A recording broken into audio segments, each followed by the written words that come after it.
विज्ञान ने मनुष्य का जीवन बदल दिया है।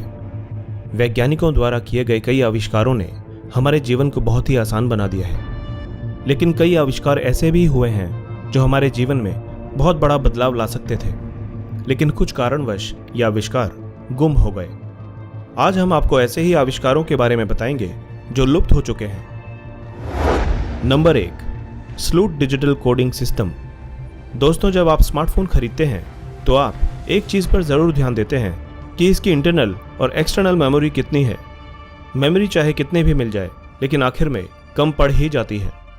दोस्तों, ज़रा सोचिए, अगर आपके पास 2 GB इंटरनल मेमोरी वाला फ़ोन हो और आपका फ़ोन सिर्फ 2 GB एक्सटर्नल मेमोरी सपोर्ट करता हो, लेकिन इसके बावजूद आप 128 GB वाले फ़ोन से भी ज़्यादा डेटा सेव कर पाएँ, तो कैसा हो।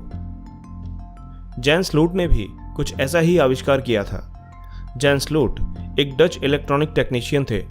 उन्होंने एक ऐसी डेटा कंप्रेशन टेक्निक बनाई थी जिससे कि एक पूरी हॉलीवुड मूवी सिर्फ 8 KB में कंप्रेस की जा सकती थी, और उन्होंने इसे नाम दिया स्लूट डिजिटल कोडिंग सिस्टम। उन्होंने इस तकनीक का प्रदर्शन फिलिप्स कंपनी के एग्जीक्यूटिव के सामने किया था, जिसमें उन्होंने सिर्फ 64 KB के चिप से 8 फिल्में एक के बाद एक चलाकर दिखाईं। लेकिन इससे पहले कि जैन स्लूट इस तकनीक का सोर्स कोड फिलिप्स कंपनी को दे पाते, 11 जुलाई 1999 को रहस्यमय तरीके से उनकी मौत हो गई। जिस फ्लॉपी ड्राइव में उन्होंने ये सीक्रेट फार्मूला सेव किया था, वो भी उनकी मौत के बाद रहस्यमय तरीके से गायब हो गया। कई महीने ढूंढने के बाद भी वो फ्लॉपी ड्राइव कहीं नहीं मिली। Number 2, Starlite. Chemist Maurice Ward ने 1970 और 80 के दशक के दौरान एक ऐसे पदार्थ का आविष्कार किया था जो बहुत ही ऊंचे तापमान को झेल सकता था। इस पदार्थ का नाम उन्होंने स्टार लाइट रखा था। एक TV show science and technology के दौरान उन्होंने इस पदार्थ का प्रदर्शन भी किया था।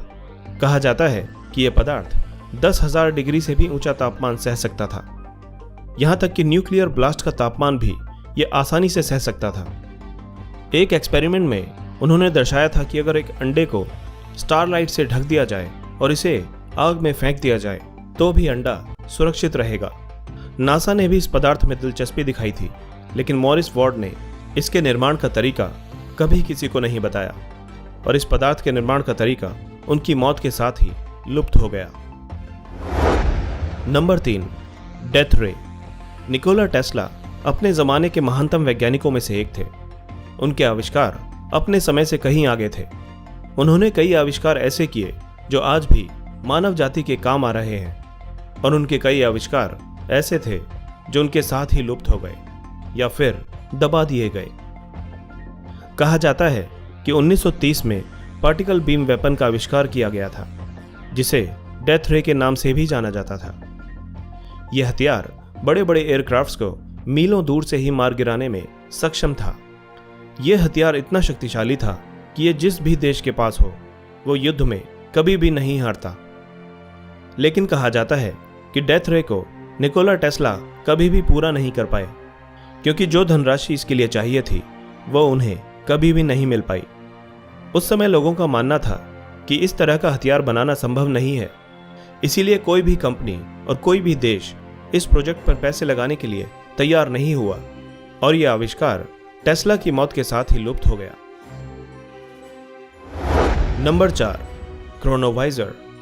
कहा जाता है कि 1964 के दौरान फादर एर्नेटी ने एक ऐसी मशीन का निर्माण किया था जो भूतकाल की चीज़ें देख और सुन सकती थी। इस मशीन को क्रोनोवाइजर के नाम से भी जाना जाता है।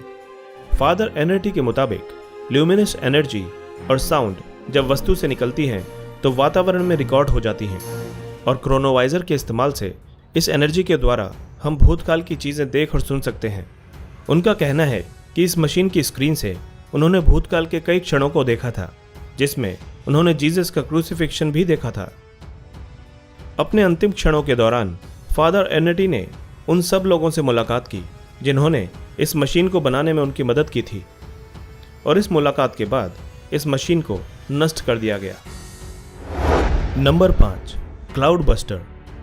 क्लाउड बस्टर एक ऐसा डिवाइस था जो बारिश पैदा कर सकता था। इसका निर्माण एक Austrian psycho analyst Wilhelm rig ने किया था। यह डिवाइस बारिश के प्रति वातावरण में मौजूद एक एनर्जी को मैनिपुलेट करता था और इस एनर्जी को विल्हेम रीक ने ऑर्गन एनर्जी का नाम दिया था। 1953 में 2 किसानों के कहने पर इस मशीन का प्रयोग किया गया था। सूत्रों के मुताबिक 6 जुलाई 1953 को विल्हेम रीक ने सुबह के समय क्लाउड बस्टर का इस्तेमाल किया था और शाम तक बारिश शुरू हो गई। 1953 के बाद उन्होंने ये प्रयोग फिर कभी नहीं किया। उस समय उनके आविष्कारों और क्लाउड बस्टर को गैरकानूनी करार दिया गया और उन्हें गिरफ्तार कर लिया गया।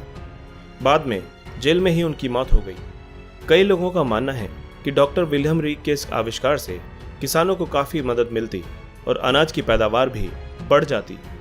लेकिन कई अमीर देश ऐसा नहीं चाहते थे, क्योंकि अगर ऐसा हो जाता तो गरीब देशों से उनका नियंत्रण हट जाता और इसलिए उन्होंने डॉक्टर विल्हेम रीक को कैद कर लिया और उनके आविष्कार को नष्ट कर दिया। उनके आविष्कार के अवशेषों को अभी भी रेंगले माइन में देखा जा सकता है।